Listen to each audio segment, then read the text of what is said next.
Westbrook Academy's marble hallways echoed with privilege as Marcus Johnson collected another perfect score in chemistry. His second-hand clothes and worn-out shoes stood out sharply among classmates wearing designer labels. "Look at the bus rider pretending he belongs here," Bradley Winchester announced, shoving Marcus into the lockers. "My father's name is on the science building. What's your dad's name on? The food stamp line?" The bullies laughed, never noticing how Marcus's eyes narrowed, not with fear, but with calculation. Each insult became another data point. They were so confident in their family names protecting them that they completely overlooked the quiet student methodically constructing a plan that would use their own arrogance as the perfect mechanism for their downfall. Before we go any further, comment where in the world you are watching from, and make sure to subscribe because tomorrow's story is one you don't want to miss. Marcus Johnson clutched the strap of his backpack as he stood before the wrought iron gates of Westbrook Academy. The morning sun glinted off the massive windows of the main building, a structure that looked more like a small college campus than a high school. Students streamed past him in designer clothes, many emerging from luxury vehicles that cost more than his mother's annual salary. "You've got this," he whispered to himself, repeating his mother's words from breakfast. "They gave you that scholarship because you earned it." The interior of Westbrook was even more intimidating. Gleaming marble floors, wood-paneled walls adorned with oil paintings of distinguished alumni, and trophy cases filled with academic and athletic awards. Marcus checked his schedule, printed on the back of his orientation packet, and made his way toward his first class, advanced chemistry. He found a seat near the front, arranging his second-hand textbook and notebook carefully. The classroom filled quickly with students who seemed to know each other well, their conversations flowing around him like water around a stone. "Is anyone sitting here?" asked a voice. Marcus looked up to see an Asian boy gesturing to the empty chair beside him. "No," Marcus replied. "It's free. I'm James." "First day too? That obvious, huh?" Marcus smiled slightly. "I'm Marcus." Their conversation was interrupted by the arrival of their teacher, Ms. Rivera, a woman in her early 30s with intelligent eyes and a confident stride. "Welcome to advanced chemistry," she announced. "I don't believe in wasting time, so let's begin with a brief assessment to see what you already know. As Mrs. Z. Rivera distributed the test papers, Marcus felt a prickle on the back of his neck. He turned slightly to find 3 boys staring at him from the back row. The tallest one, with perfectly styled blonde hair, whispered something that made the others snicker. Marcus focused on his test, answering the questions methodically. Chemistry had always been his strongest subject, and his previous school's science teacher had given him extra materials to study. When Ms. Rivera called time, he was one of the first to finish. As they filed out of the classroom, Marcus overheard snippets of conversation. "Did you see the charity case? Doesn't even have the right uniform. Probably can't afford it." He gripped his backpack tighter and moved faster through the hallway, but a foot suddenly extended in his path. Marcus stumbled, but caught himself before falling. "Oops," said the blond boy with mock concern. "Didn't see you there." "No problem," Marcus replied evenly, meeting the boy's gaze. "I'm Bradley Winchester," the boy said, as if announcing royalty.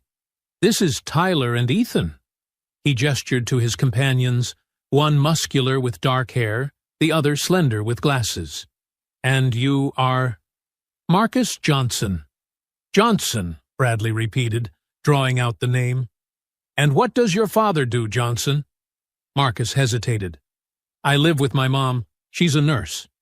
The 3 exchanged glances. "Well," Bradley said with a smirk, "it's so inspirational that Westbrook has these diversity initiatives. Isn't that right, guys?" "So inspiring," echoed Tyler, the muscular one. "Really brings a tear to my eye." Ethan, the one with glasses, just nodded, a half smile on his face.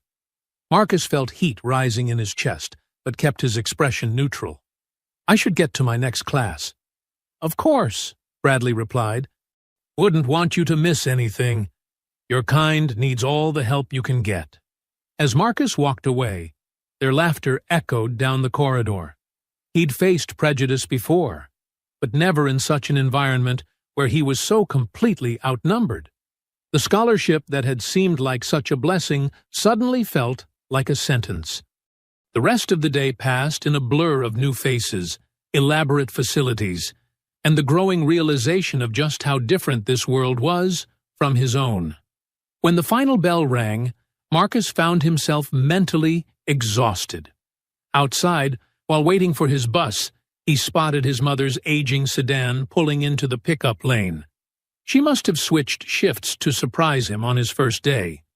The sight of her familiar face, creased with a proud smile, brought the first genuine feeling of warmth he'd experienced all day. "How was it?" Diane Johnson asked, as he slid into the passenger seat. Marcus considered telling her about Bradley and his friends, but decided against it. Why worry her? "It was fine," he said instead. "The classes seem good, challenging." "That's my boy," she replied, squeezing his hand. Always up for a challenge. As they drove away from Westbrook's manicured grounds, Marcus stared out the window, wondering what tomorrow would bring and how long it would be before he truly belonged. Or if he ever would. 2 weeks into the semester, Marcus settled into a routine. He woke at 5:30 each morning to catch the early bus, arriving at Westbrook with enough time to review his notes before classes began. The academic challenges energized him, particularly in Ms. Rivera's chemistry class. "Marcus, would you explain to the class how you arrived at this solution?" Ms. Rivera asked, gesturing to his work on a complex equation. Marcus stood, acutely aware of the 23 pairs of eyes on him.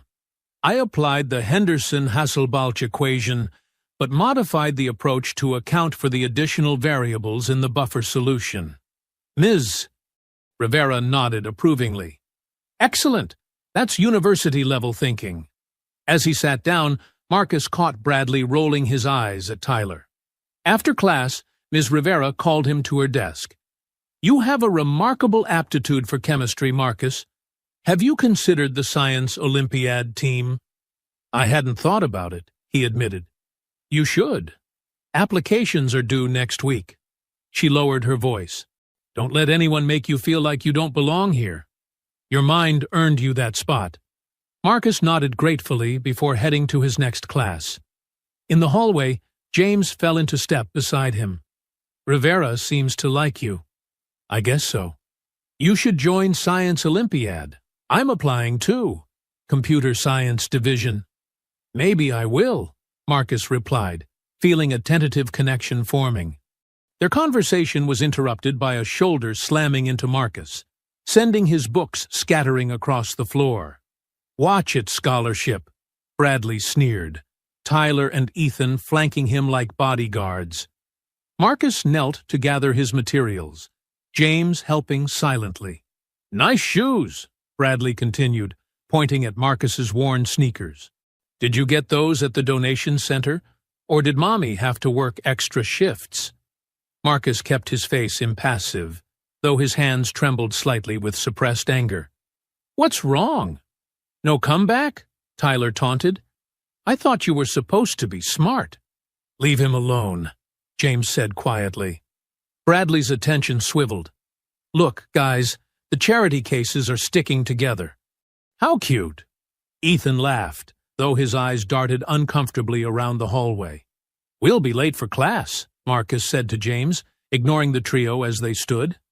"This isn't over, Johnson," Bradley called after them. "Not by a long shot." At lunch, Marcus and James claimed a corner table in the cafeteria. "Don't let them get to you," James advised, opening his packed lunch. "Bradley's father donates millions to the school. They think it makes them untouchable. What's his problem anyway?" James shrugged. "You're different. You're smart. Either one would be enough, but both? That threatens his whole worldview." Marcus picked at his subsidized meal. I'm not trying to threaten anyone. That doesn't matter to him, James replied. Just watch your back. Last year, another scholarship kid transferred out after just one semester. Nobody talks about why. The warning lingered in Marcus's mind throughout the afternoon classes, and during the long bus ride home to a neighborhood that couldn't be more different from Westbrook's manicured opulence. At home, Marcus found his mother already in the kitchen, a rare early evening off from her hospital shift. There he is, Diane smiled, stirring something fragrant on the stove. My Westbrook scholar. Marcus dropped his backpack and hugged her. You're home early. Switched with Loretta. Thought we could have dinner together for once. She studied his face. Everything okay at that fancy school? Yeah, just tired. He attempted a reassuring smile. The work is challenging, but I'm handling it. Tell me something good that happened today, she said, their usual ritual. Marcus thought for a moment. My chemistry teacher thinks I should join the Science Olympiad team. Diane's face lit up. That's wonderful. You always did have a knack for that scientific stuff. It would mean staying late some days for practice, Marcus cautioned. We'll make it work, she insisted, squeezing his shoulder. This is your opportunity, Marcus. A door to a different future. Later that night, as Marcus worked through his calculus homework at the small desk in his bedroom, his phone pinged with a text from James. Submitted Science Olympiad application. You should too. Don't let the trust fund triplets win. Marcus smiled faintly, then opened his laptop to download the application.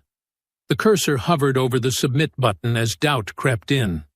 Was he setting himself up for more confrontation? But his mother's words echoed in his mind. This is your opportunity. He clicked submit. The next morning, Bradley and his friends were waiting near Marcus's locker. Bradley wore a smile that didn't reach his eyes. Heard you're trying out for Science Olympiad, he said conversationally. Pretty ambitious for someone who doesn't even belong at this school.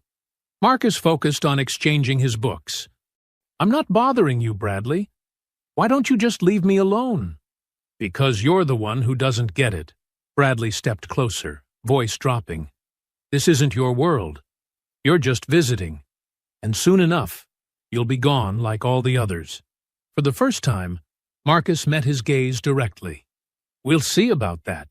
Something in Marcus's calm defiance seemed to unnerve Bradley momentarily. He recovered with a scoff, nodding to his friends as they moved away. James appeared at Marcus's side. What was that about? Just making things clear, Marcus replied, closing his locker. I'm not going anywhere. A month into the semester, the harassment evolved from verbal jabs to calculated humiliation.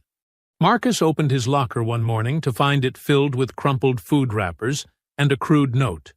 Thought you might be hungry, charity case. James witnessed Marcus silently cleaning the mess. This is getting worse. You should report them. And then what? Marcus replied, his voice tight. Bradley's dad practically owns a wing of this school. Tyler's father is Judge Prescott. Who do you think they'll believe? In the bathroom later that day, Marcus was washing his hands when the door slammed open. Bradley, Tyler, and Ethan filed in, effectively blocking the exit. Nice presentation in economics, Bradley said, leaning against the sink. All that talk about income inequality. Hit close to home, did it? Marcus dried his hands, calculating his options. Excuse me, he said evenly, moving toward the door. Tyler stepped into his path. We're not done talking. I liked how you used your mom as an example, Bradley continued, his tone deceptively conversational. Single mother, working 2 jobs. Very touching. Did you leave out the part about your father walking out because he couldn't stand looking at you? Marcus felt a flash of white-hot anger. Don't talk about my family. Oh, did I hit a nerve? Bradley's smile was predatory. Wonder what else makes you tick. Ethan shifted uncomfortably. We'll be late for Rivera's class. Who cares? Tyler dismissed. but Bradley surprisingly nodded. "You're right. Wouldn't want to miss chemistry. Coming scholarship?" The false politeness was worse than outright hostility. In chemistry, Ms. Rivera announced a pop quiz, followed by a competitive group exercise. "I'll divide you into teams. The first to correctly solve these advanced equilibrium problems will earn extra credit." She assigned Marcus to a group with James and 2 other students, while Bradley, Tyler, and Ethan formed another team with a 4th classmate, who looked intimidated by their presence. "Begin!" Ms. Rivera announced. Marcus's group huddled immediately, with Marcus guiding them through the complex problems methodically. Across the room, Bradley's team seemed more focused on their phones than the assignment. 20 minutes later, Marcus's group submitted their solutions. Ms. Rivera checked their work, smiling broadly. "Perfect. Team 1 earns the extra credit." As other groups continued working, Bradley lounged in his chair, whispering to Tyler. Ms. Rivera noticed. "Mr. Winchester, since you appear to have time for conversation, perhaps you'd like to explain to the class how you would approach problem 3. Bradley straightened, smirking. "I'd apply the basic equilibrium formula." "Which is?" Ms. Rivera pressed. Bradley's confidence faltered. "The one with concentration over time." Laughter rippled through the classroom. Ms. Rivera's expression remained neutral. "Perhaps Mr. Johnson could assist, since his team has already completed the exercise correctly." Marcus hesitated, aware of Bradley's glare burning into him. But an opportunity to demonstrate his knowledge overrode his caution. "For multivariable equilibrium problems like this," Marcus explained, standing, "you need to apply the Gibbs free energy equation across all reaction stages, accounting for enthalpy and entropy changes under non-standard conditions." He proceeded to break down the solution step by step, his explanation clear and comprehensive. Several students nodded in understanding, while Bradley's face darkened with each word. "Excellent explanation, Marcus," Ms. Rivera commended. "That's precisely the level of understanding I expect in this class."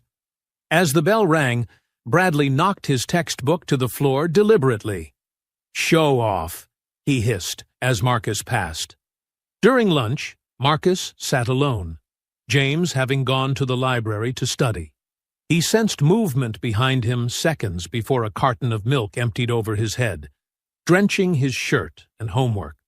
"Oops," Tyler said loudly, as the cafeteria erupted in laughter. "Spilled my milk. Guess you really do cry over it." Marcus stood, milk dripping onto his shoes. He grabbed his soaked papers without a word and walked out, aware of the stares following him.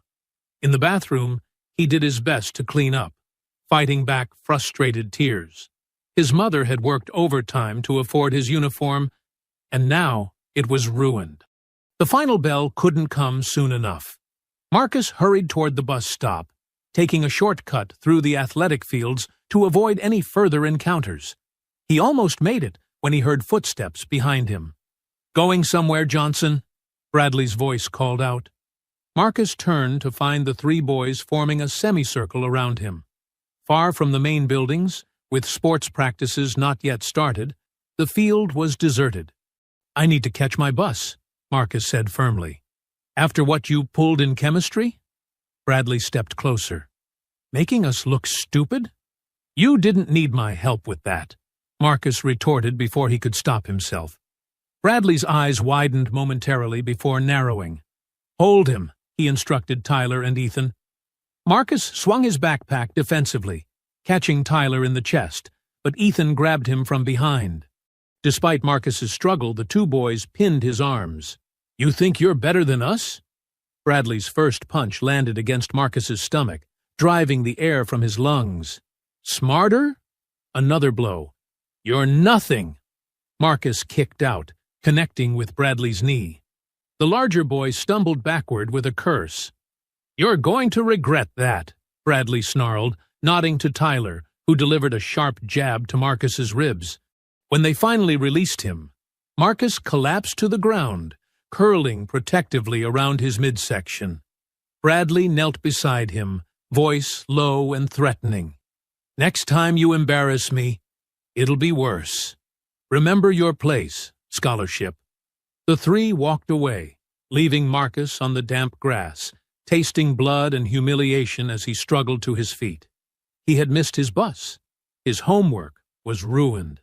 His uniform was stained with milk, and now dirt. But something else had crystallized within him. A cold, clear resolve. This wasn't over. Not by a long shot. Marcus dragged himself to the bus stop on the main road, wincing with each step. The late bus wouldn't arrive for another 30 minutes. Gingerly, he lowered himself onto the bench, taking shallow breaths to minimize the pain in his ribs. His phone buzzed with a text from his mother. "Working late shift. Dinner in fridge. Love you." At least he wouldn't have to explain his appearance immediately. He examined his reflection in his phone's dark screen. A split lip, dirt-streaked face, but no black eye, thankfully. The worst bruises were hidden beneath his shirt. Across town, Bradley slid into the leather passenger seat of his father's Audi. "Good day?" Mr. Winchester asked absently, eyes on his phone. "Great day," Bradley replied, a satisfied smile playing at his lips. "Really productive." "That's my boy.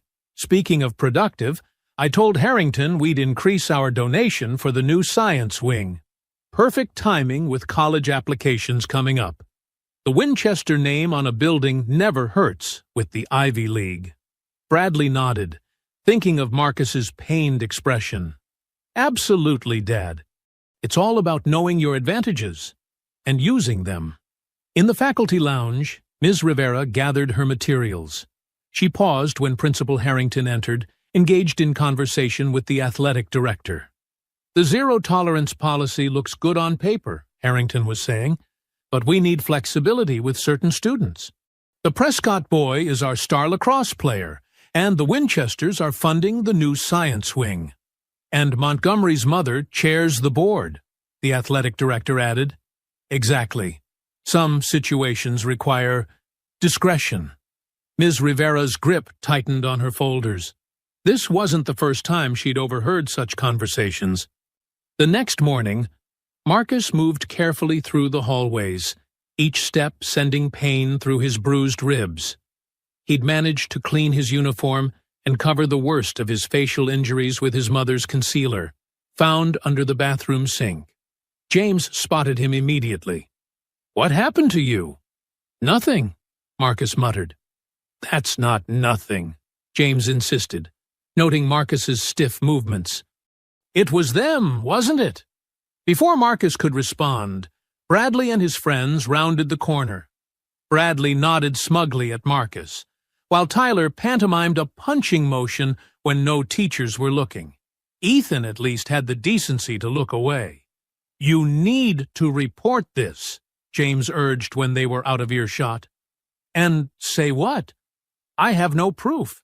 It's their word against mine." Marcus adjusted his backpack, hiding a wince. "Besides, I overheard Bradley's father talking to Harrington last week, something about a new science wing donation." In chemistry, Ms. Rivera immediately noticed Marcus's condition. After class, she asked him to stay behind. "Marcus, is everything all right?" she asked gently. "Yes, ma'am. Just clumsy." The lie felt bitter on his tongue. Ms. Rivera studied him, unconvinced. "If someone is bothering you—" "I'm fine," Marcus insisted. "Really?" She sighed. "I want to believe that, but I've been at Westbrook long enough to recognize patterns."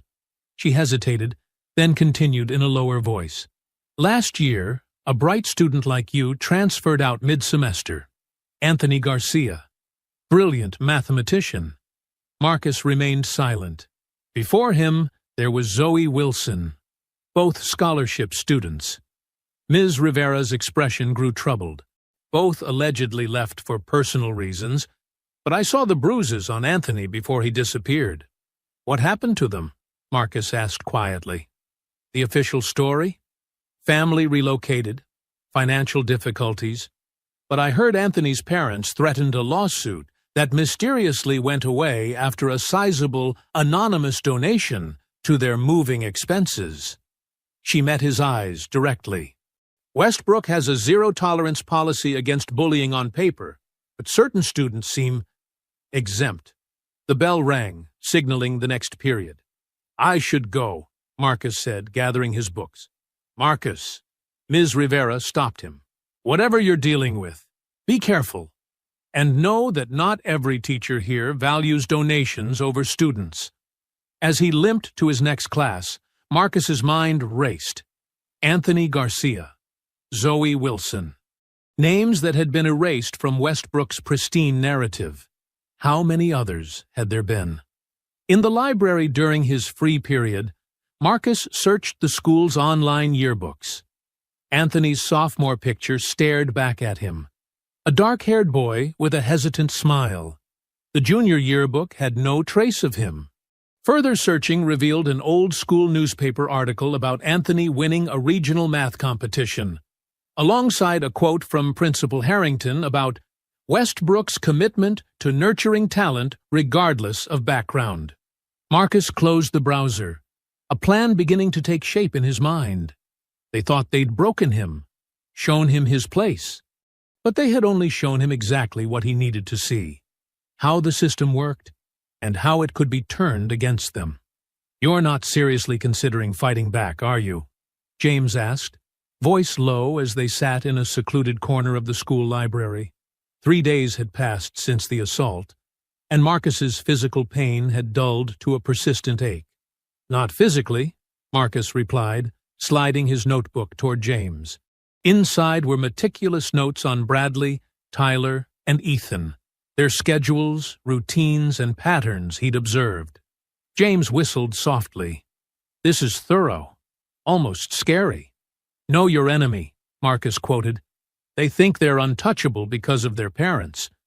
But everyone has weaknesses. What exactly are you planning?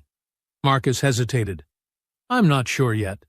But when those 3 got away with attacking me, it wasn't their first time.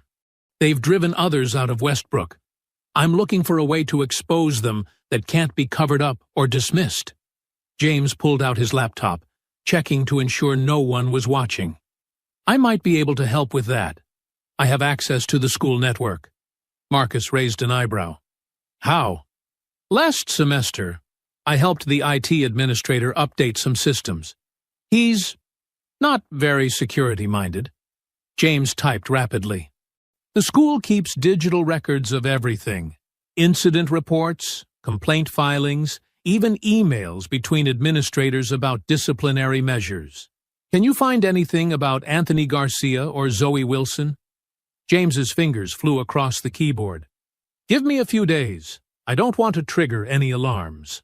Bradley lounged on the leather couch in his family's media room.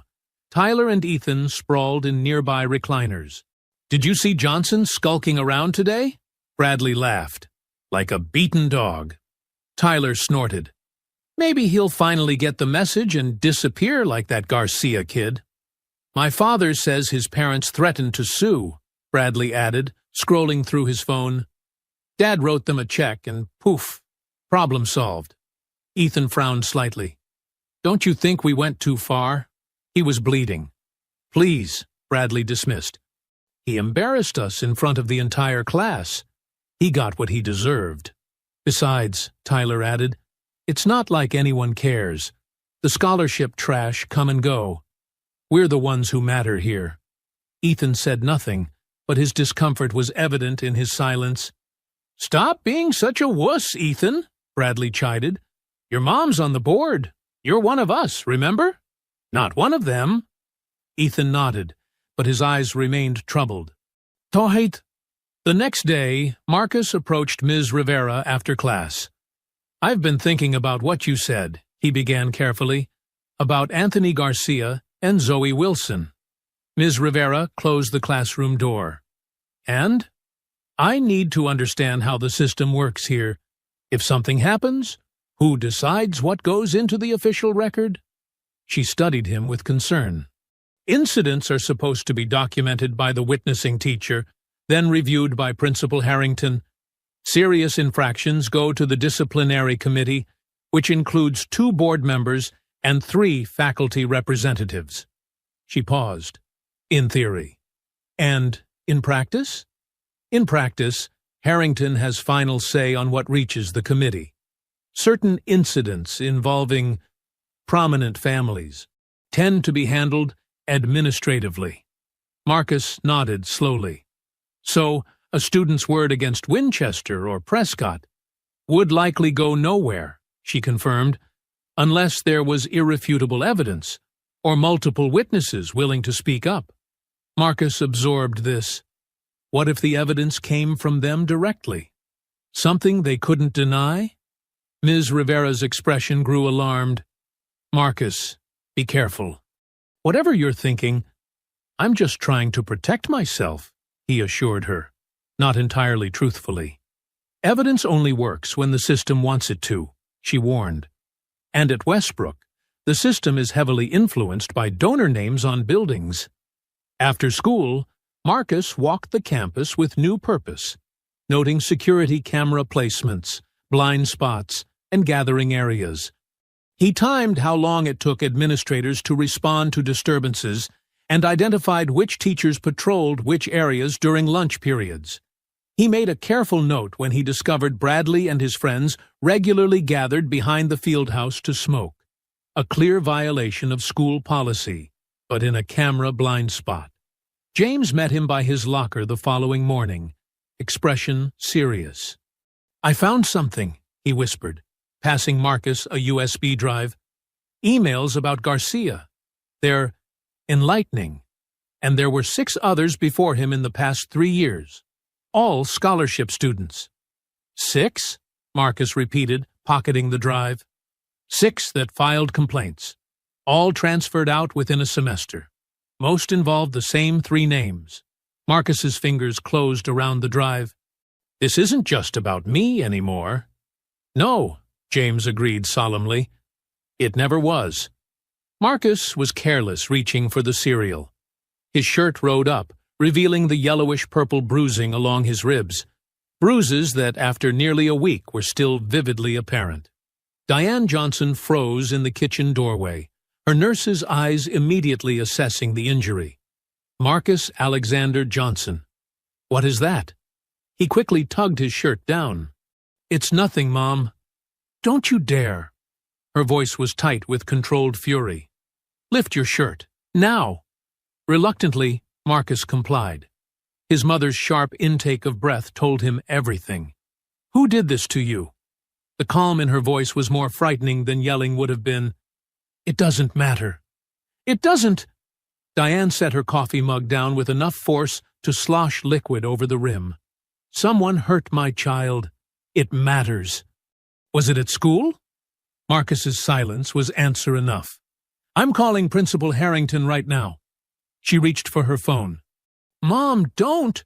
Marcus's voice cracked with unexpected emotion. Please, you'll only make it worse. Worse? How could it be worse than my son being beaten and hiding it from me? Because they'll just deny it, and their parents will back them up, and then they'll know I told. His words tumbled out in a rush. The principal won't do anything. There have been other kids before me. Diane sank into a kitchen chair.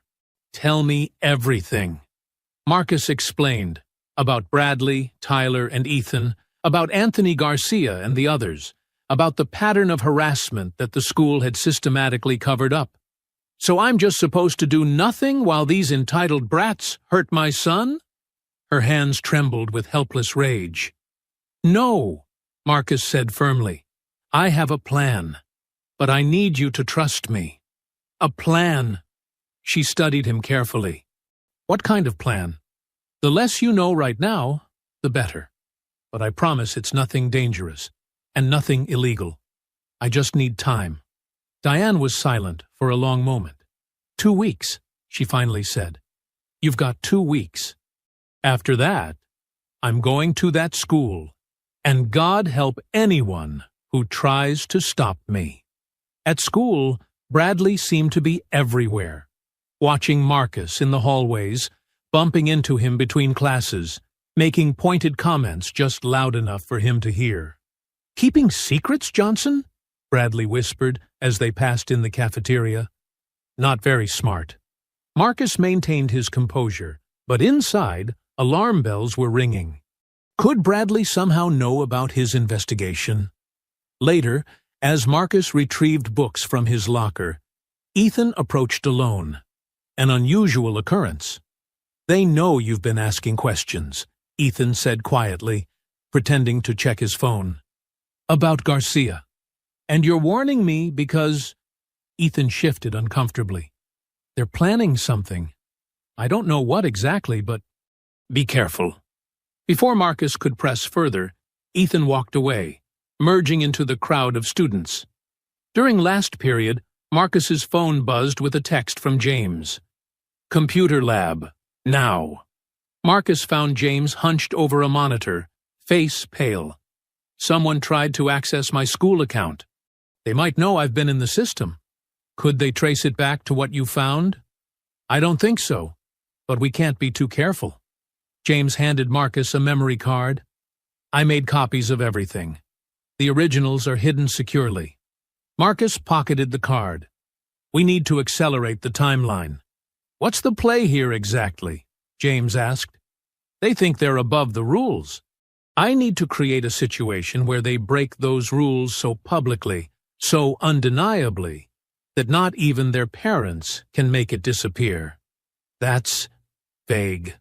"Because I'm still working out the details." Marcus lowered his voice. "But it involves their usual smoke spot behind the field house, the upcoming chemistry midterm, and their desperate need to maintain their GPAs for college applications." That evening, a black SUV with tinted windows drove slowly past Marcus's modest home. Twice. From his bedroom window, Marcus recognized the vehicle, the same one that dropped Bradley off at school some mornings when his father was driving. His phone pinged with a text from an unknown number. "We see you." Marcus closed his curtains, mind racing. They were trying to intimidate him into silence. But they didn't understand. Silence was what had allowed them to victimize others before him. Silence was what they counted on to maintain their power. And silence was exactly what he would not give them. Marcus sat alone in his bedroom, surrounded by notes and diagrams. His plan was taking shape, elegant in its simplicity, devastating in its potential consequences. But as he reviewed each step, doubt crept in. Was he becoming like them? Using intelligence as a weapon, manipulating circumstances to hurt others? "They deserve it," he whispered to the empty room. "They've hurt so many before me." Yet his mother's voice echoed in his mind. "Always take the high road, Marcus. Not because others deserve it, but because you deserve to be someone you respect." Would she respect the plan he was crafting? Would he? His phone buzzed with another anonymous message. "Scholarship trash should know their place." Anger pushed back against his moral qualms. His bruises had barely faded. 6 students before him had been driven out. How many more would follow if he did nothing? The next day in chemistry, Ms. Rivera announced their midterm project. "You'll be synthesizing compounds and documenting the process. I've assigned lab partners." She read from her list. "Chen and Wilson, Montgomery and Johnson." Marcus's head snapped up. "Ethan Montgomery?" He glanced across the room to find Ethan looking equally surprised. "Winchester and Prescott," Ms. Rivera continued, ignoring the smug fist bump Bradley and Tyler exchanged. After class, Marcus approached Ms. Rivera's desk. "About the lab partners."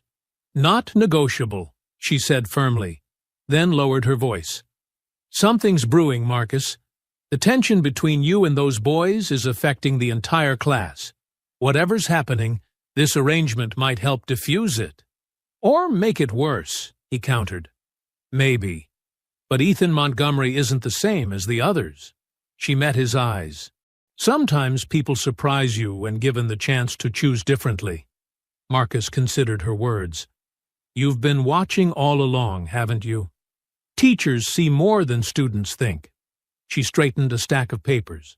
I can't intervene without evidence, but I can create opportunities for change. Ethan sat in his bedroom, staring at the midterm assignment. Partner with Johnson? Bradley would be furious. His phone lit up with a group text from Bradley. We have a problem. Ethan typed hesitantly. The lab assignments? Damn right. Tyler and I will handle our end. You need to get close to Johnson. Find out what he knows. Tyler added, perfect opportunity to mess with his project too. Tank his grade.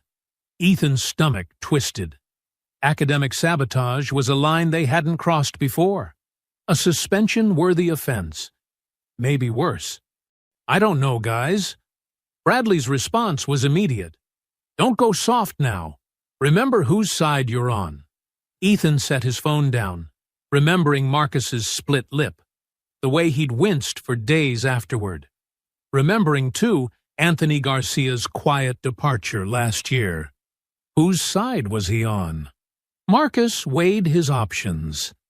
The lab partnership complicated things, potentially giving him access to Ethan, the weakest link in the trio, but also accelerating his timeline. The midterm was in 2 weeks, his mother's deadline. He could move forward with his original plan, gather enough evidence to force action from the disciplinary committee. Safer, but slower, with too many opportunities for interference. Or he could adapt, use this unexpected development to create a scenario where the three would incriminate themselves beyond any possibility of denial or cover-up. Riskier, but potentially more effective. James found him in the library, deliberating. You look like you're plotting world domination. Just school domination, Marcus replied with a grim smile. I heard about the lab partners. Tough break. Or perfect opportunity. Marcus closed his notebook. I've been thinking too small. Working within their rigged system. And now I'm thinking it's time to let them believe they're winning. Marcus's expression hardened. They want to sabotage my project? I'll give them exactly what they expect. The perfect trap. That sounds morally questionable. Marcus leaned back, the weight of the decision evident in his posture. Is it wrong to create a situation where bullies expose themselves as exactly what they are? He shook his head. I've played by the rules, kept quiet, endured. And what has it gotten me? What did it get Anthony Garcia or Zoe Wilson? I'm not saying don't do it, James clarified. I'm asking if you can live with the consequences. For them and for yourself. The question hung between them. Marcus had always seen himself as someone who did the right thing, who earned his achievements honestly. But what was the right thing when the system itself was corrupted? I have to try, he finally said. Not just for me. James nodded slowly. Then, let's make sure you succeed. You're going to let me see your lab notes? Ethan asked skeptically, as Marcus spread his chemistry materials across the library table. We're partners, Marcus replied evenly. These are preliminary calculations for our synthesis. Ethan studied the meticulously organized notebook. These look really good. Were you expecting something else? Ethan's guilty expression answered the question. Marcus pushed the notebook closer. Take pictures if you want. Share them with Bradley and Tyler. I don't care. I wasn't going to... Yes, you were. Marcus's tone remained calm. But here's what you didn't consider. Ms. Rivera assigns different synthesis targets to each team. My calculations won't help them. In fact, following these for their compound would create quite a spectacular failure. Ethan's eyes widened slightly. Why tell me this? Because I'm curious what you'll do with the information. Marcus gathered his belongings. Chemistry midterm testing starts Monday. 3 days from now. James finished uploading the final document to the secure folder they'd created. That's the last of Garcia's emails, he confirmed.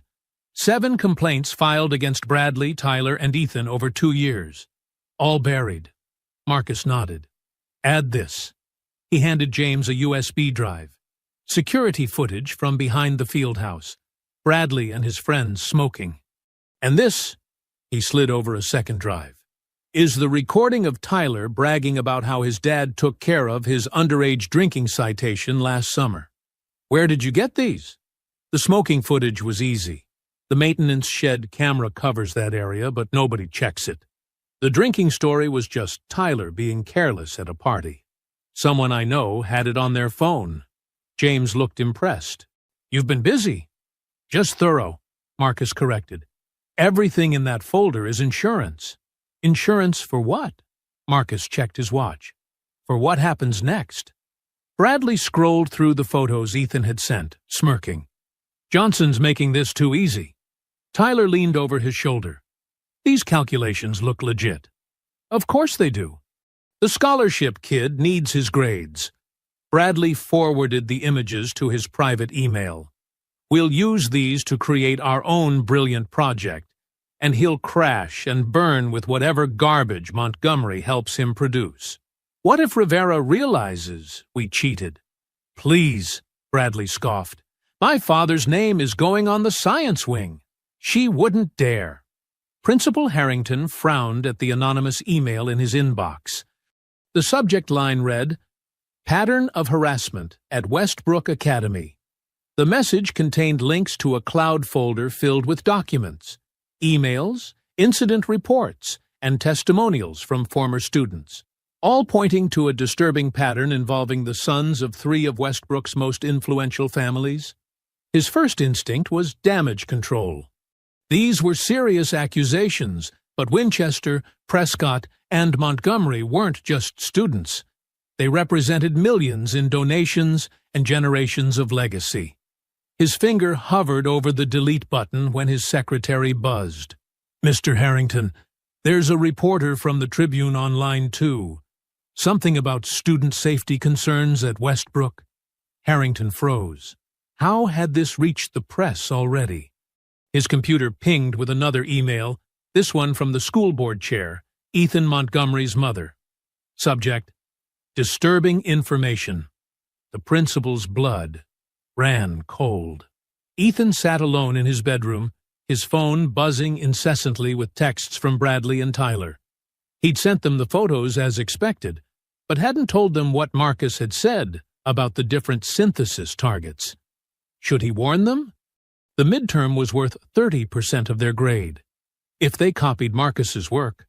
But then he thought about Marcus's bruised face, about Anthony Garcia being forced to leave school, about all the times he'd stood by silently. His mother's voice interrupted his thoughts. Ethan, can you come downstairs? We need to talk. Her tone sent a chill through him. In their family, that particular cadence meant serious trouble.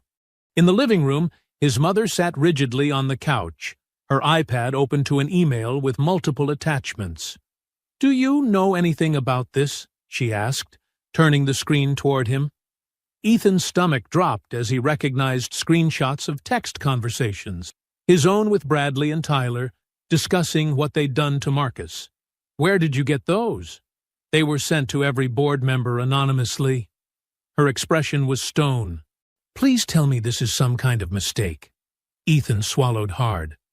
Mom, I can explain. Explain what? That my son has been participating in bullying? That you physically assaulted another student? Her voice cracked with emotion. Do you have any idea what this could do to your future, to our family's reputation? For the first time, Ethan realized that his mother wasn't primarily concerned about what he'd done, but about how it would look. Just like Bradley's father, just like Tyler's, something shifted inside him. Marcus received a text from James. It's done. Everyone got the preliminary evidence. He took a deep breath. Phase 1 complete. The seeds were planted, the authorities alerted, the evidence distributed to multiple sources to prevent any single person from burying it. Now came the real test. The chemistry midterm where Bradley and Tyler would attempt to use his deliberately flawed calculations, not realizing they were walking into a trap of their own making. Sunday evening before the chemistry midterm, Marcus's phone rang. He was surprised to see Ethan's name on the display. "Hello?" "We need to talk," Ethan said, his voice tight with nervous energy. "Not over the phone. Can you meet me?" An hour later, they sat in a nearly empty coffee shop several miles from either of their neighborhoods. "My mother received evidence," Ethan began without preamble. "Screenshots, emails, everything about what we did to you, what we've done to others." Marcus sipped his coffee, expression neutral. And she's furious, but mostly worried about the scandal." Ethan's hands trembled slightly around his mug. "Bradley and Tyler don't know yet. Their parents are trying to contain it. That won't work this time." "No, it won't," Ethan agreed. "But that's not why I wanted to meet. I need to know. Are those lab calculations you gave me accurate?" Marcus studied him carefully. "Why does it matter?" "Because I think Bradley and Tyler are planning to use them tomorrow. And I think you know that." A tense silence stretched between them. "You've been part of this from the beginning," Marcus finally said. "Why the sudden concern?" Ethan looked away. "I've been thinking about Anthony Garcia and Zoe Wilson. And you." He exhaled sharply. "I never hit you, but I didn't stop them either.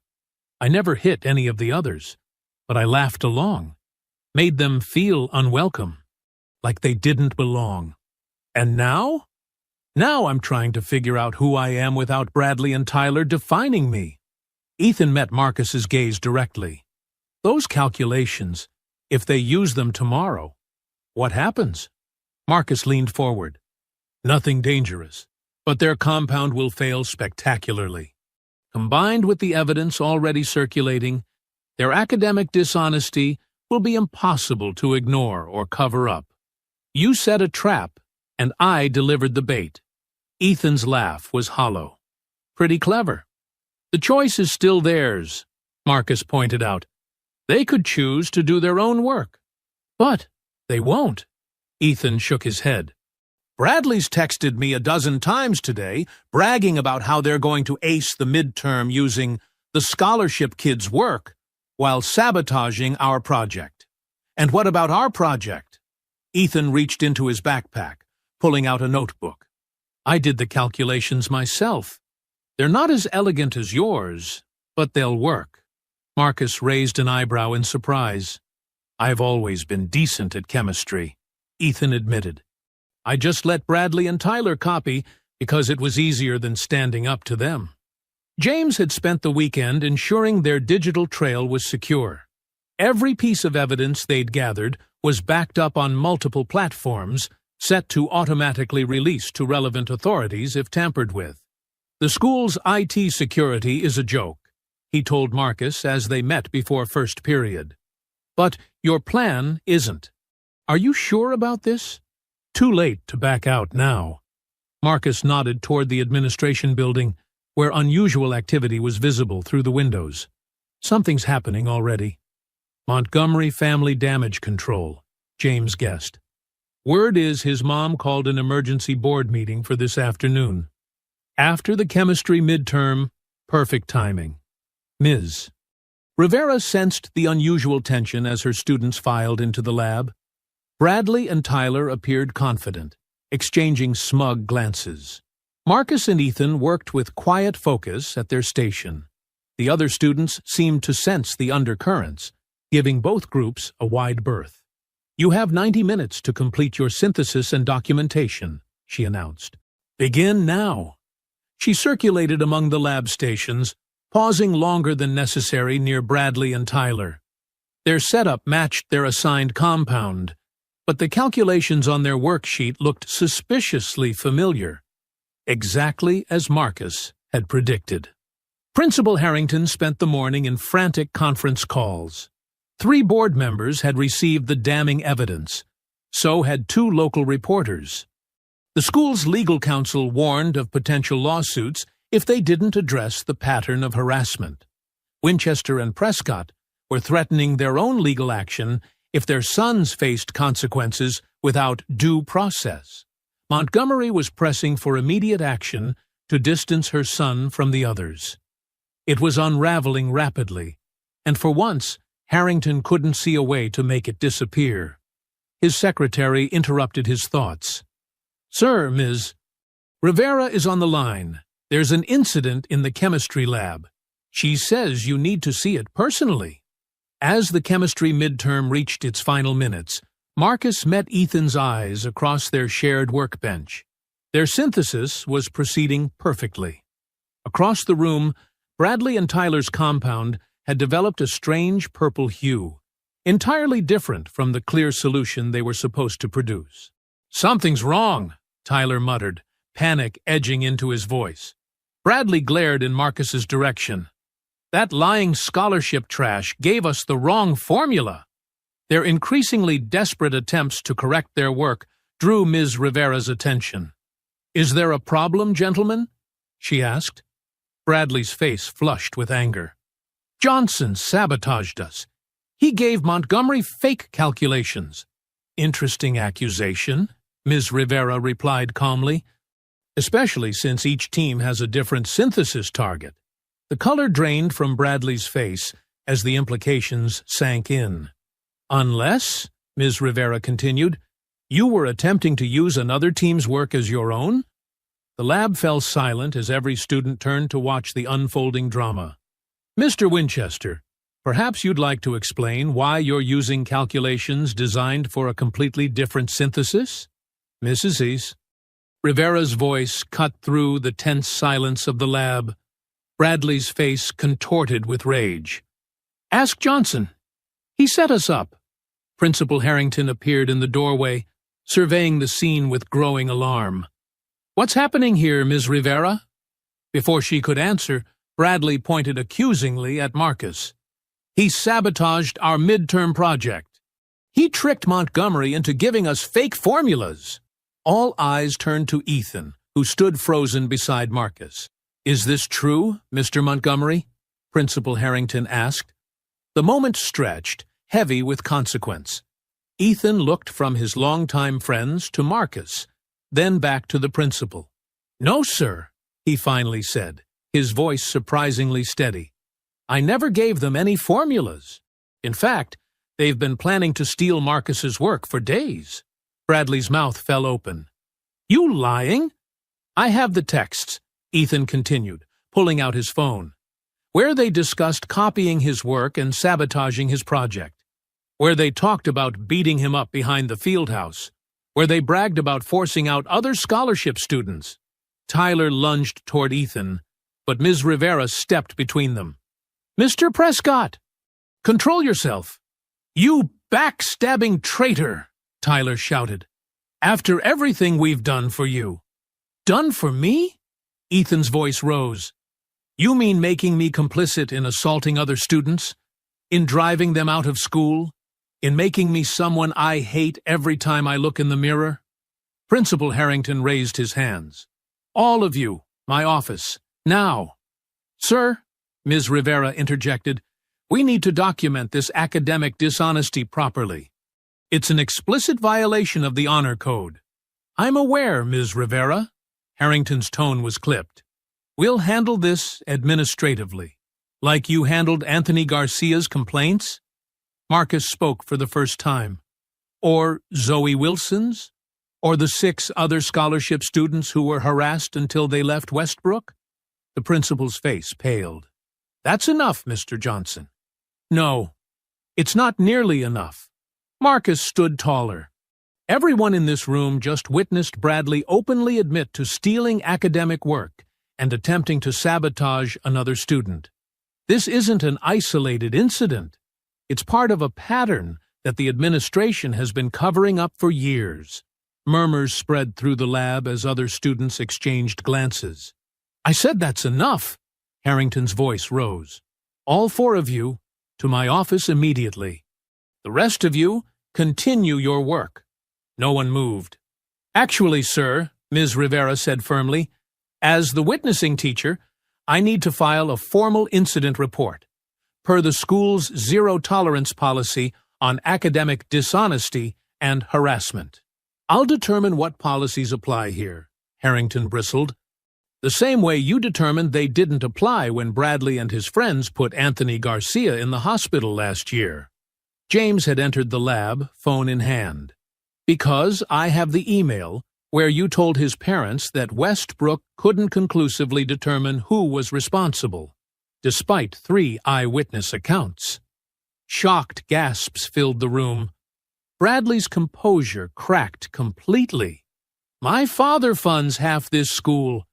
You think some scholarship trash can come in here and what? Marcus interrupted. Expect to be treated with basic human dignity? Expect the school's own policies to be enforced regardless of whose parents donate buildings? Tyler grabbed Bradley's arm. Shut up, man. Everyone's recording this. Sure enough, several students had their phones out, capturing the confrontation. Principal Harrington seemed to deflate before their eyes, his authority evaporating as he realized how completely the situation had escaped his control. The board meeting, he said weakly. We're addressing these concerns this afternoon. After you've had time to control the narrative? Marcus shook his head. Every board member already has copies of all the evidence. So do 2 local newspapers. There is no administrative solution this time. Bradley lunged suddenly, shoving past Ms. Rivera to grab Marcus by the shirt. You think you're so smart, don't you? This doesn't change anything. Your father will what? Marcus didn't struggle against Bradley's grip. Buy another building? Write another check? That worked when no one was watching. Everyone's watching now. Security personnel appeared in the doorway, summoned by another teacher. Mr. Winchester, Harrington barked. Release him immediately. Bradley's grip tightened. You've ruined everything, he hissed. No, Marcus replied calmly. You did that yourself. Every time you chose cruelty over decency. Every time you thought your family name put you above the rules. The security officers moved forward, separating the boys. The power dynamics that had defined Westbrook Academy for years visibly shifted in that moment. The privileged suddenly accountable. The marginalized suddenly heard.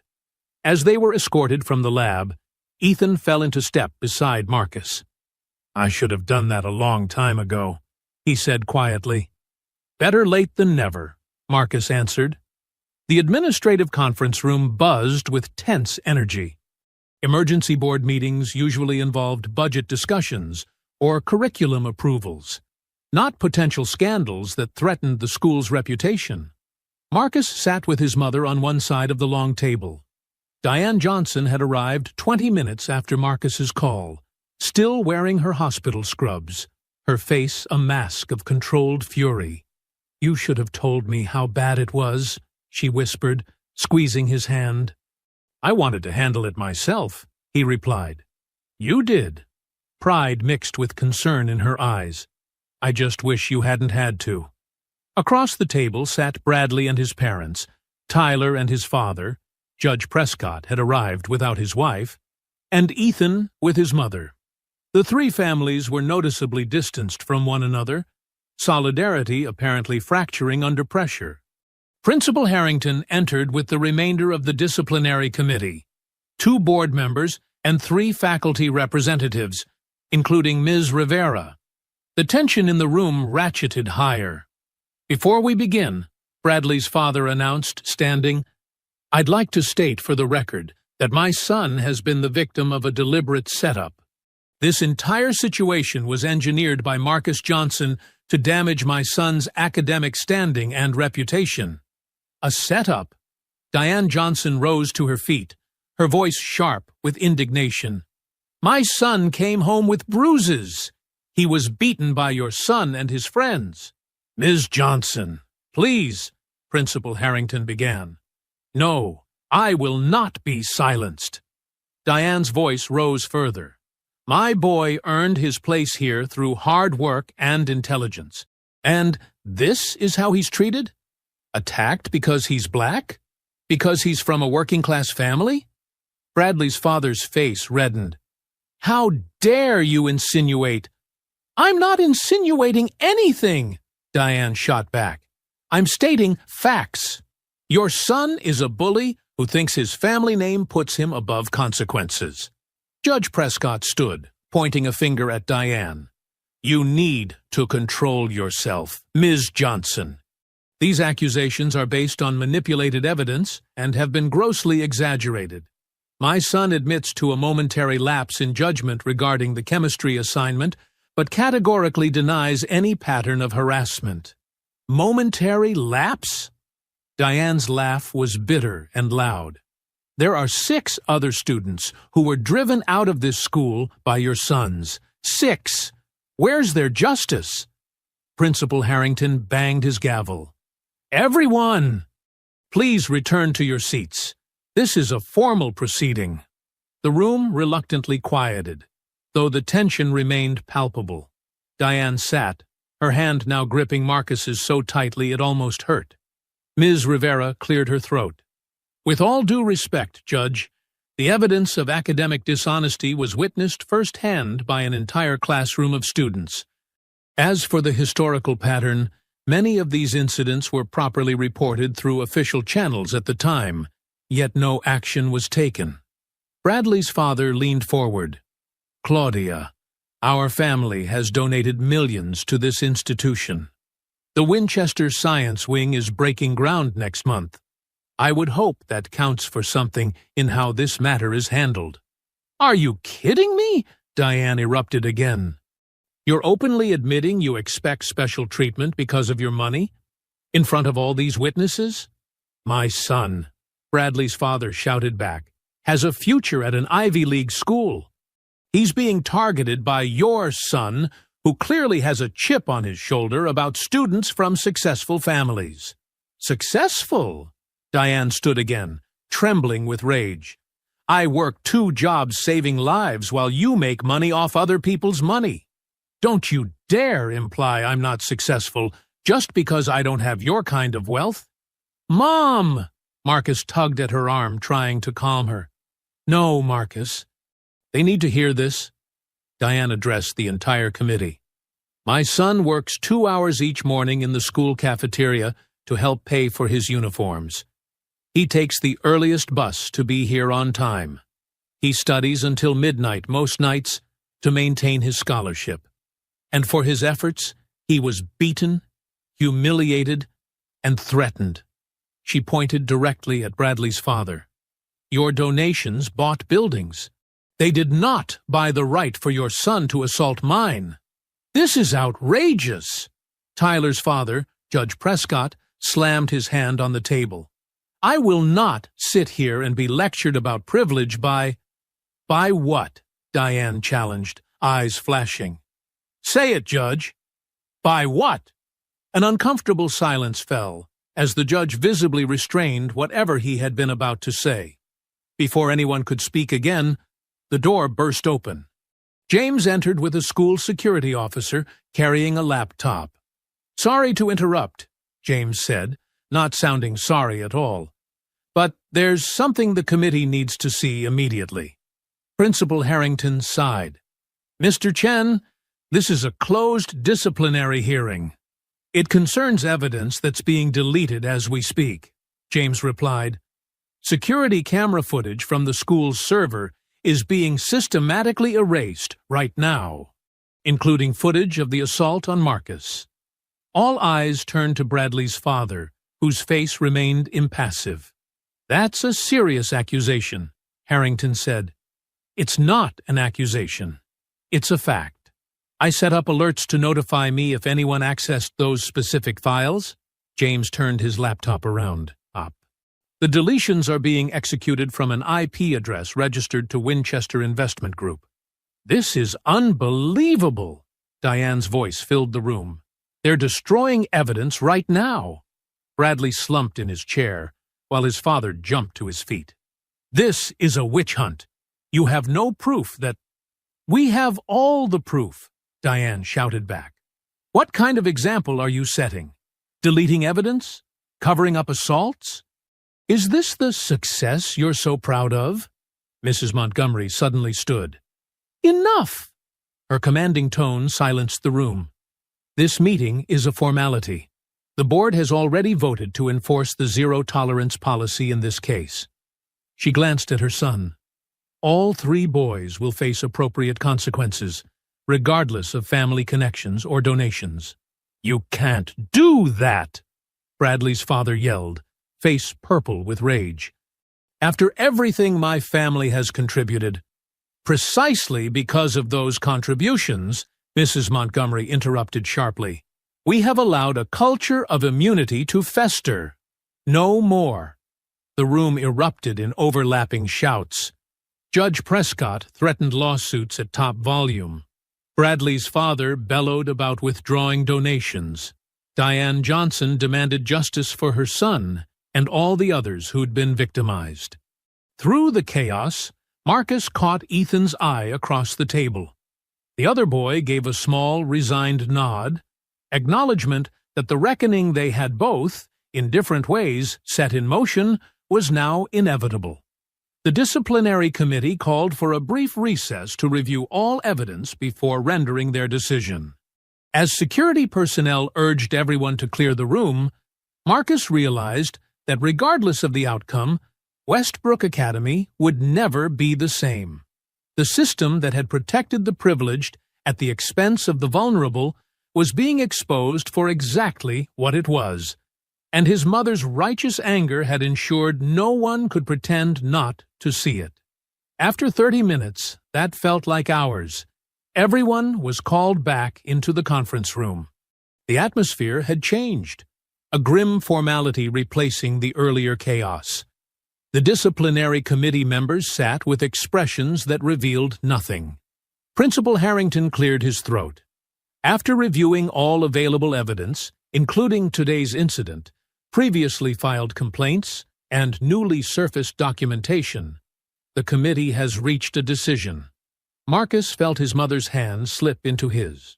He hadn't realized how much this moment meant to him until now, not just for himself, but for Anthony Garcia, Zoe Wilson, and all the others who never got their justice. "Mr. Winchester, Mr. Prescott, and Mr. Montgomery," Harrington continued, "you have been found in violation of multiple school policies, including academic dishonesty, harassment, and physical assault." Bradley's father started to rise, but Mrs. Winchester placed a restraining hand on his arm.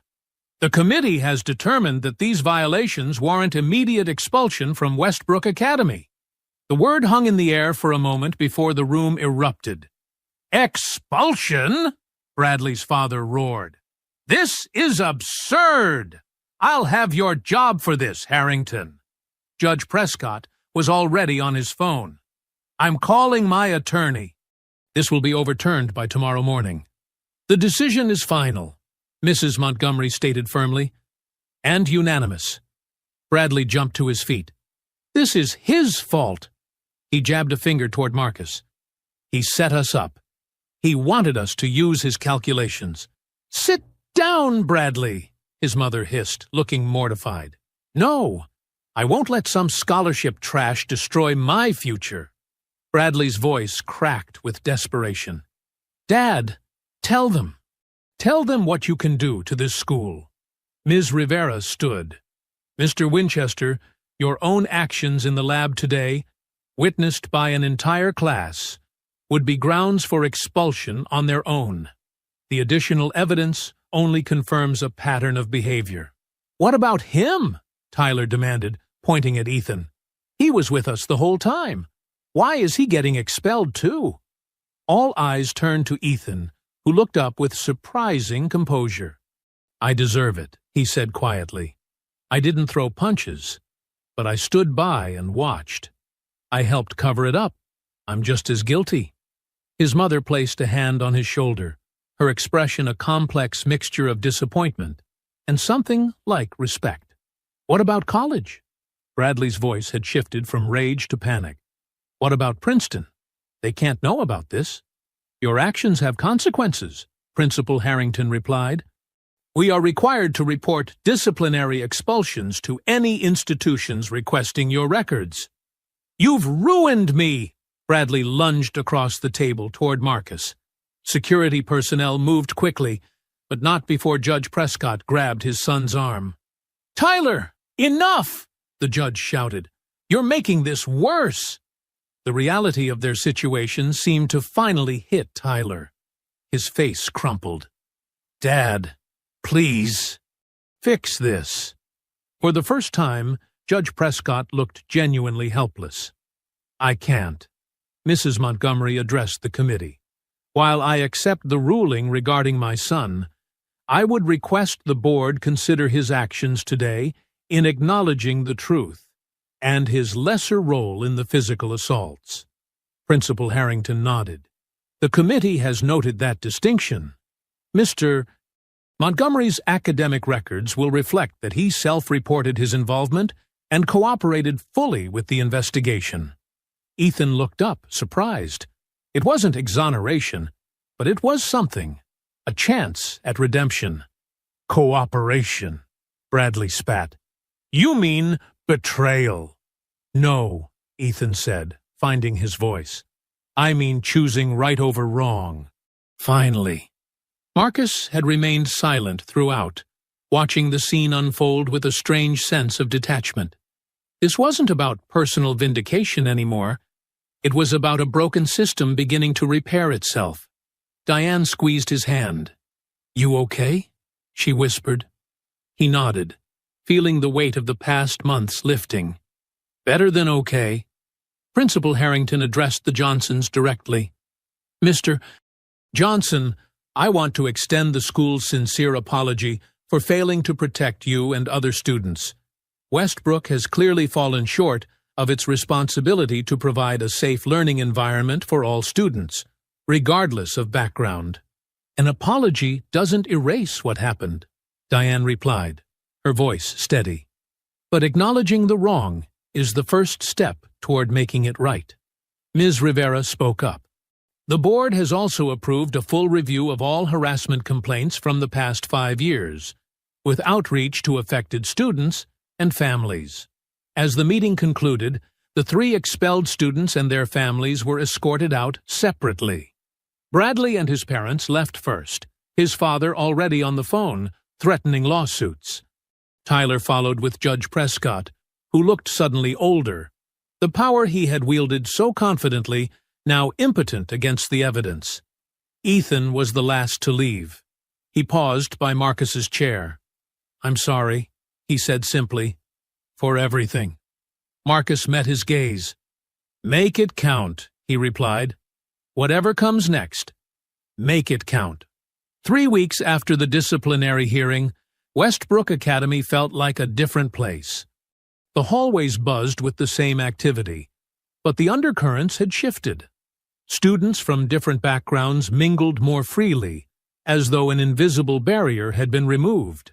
Marcus closed his locker to find James waiting for him, grinning.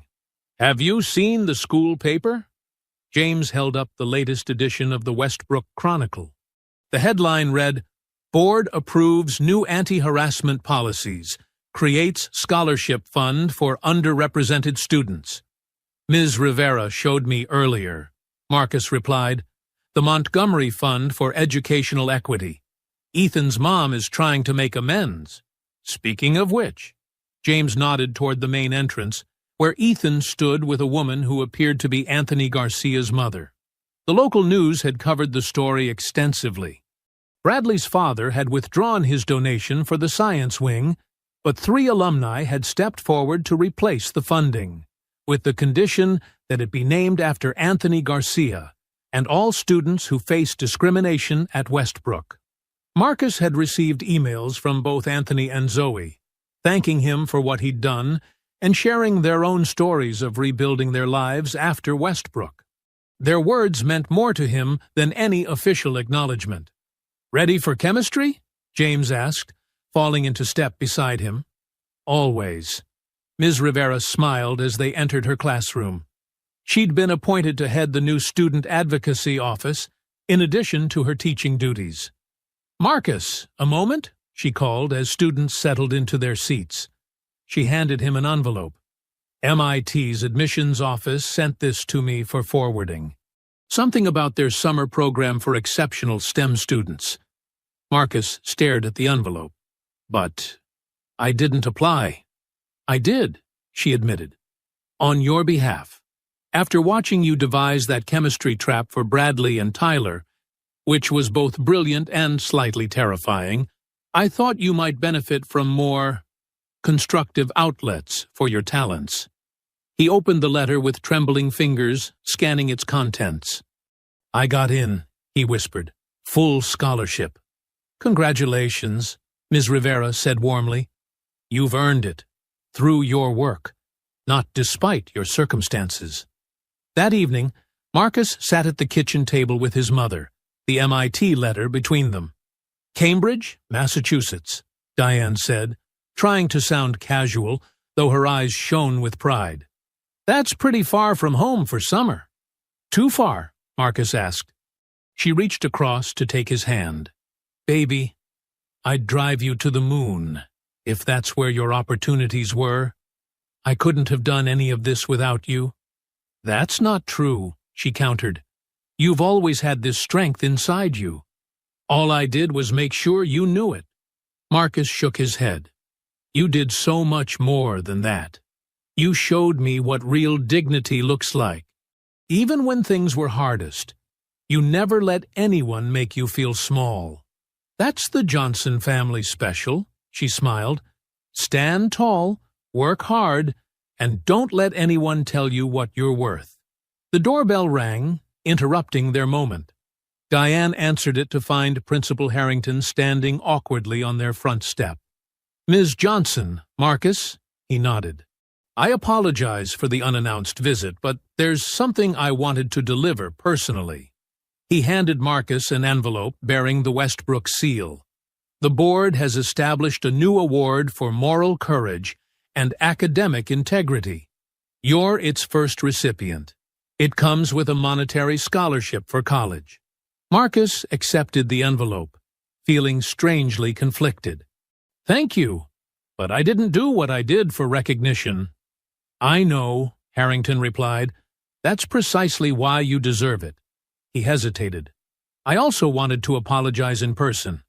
As principal, I failed in my duty to protect all students equally. The changes we're making now should have happened long ago. After he left, Marcus sat on the front porch, watching the sunset paint their modest neighborhood in gold. His phone buzzed with a text from James. Heard about the award. Don't let it go to your head, genius. He smiled, thinking about how much had changed in a few short months. He'd arrived at Westbrook feeling like an outsider, someone who didn't belong. Now he understood that belonging wasn't about fitting into a broken system. It was about having the courage to challenge that system when necessary.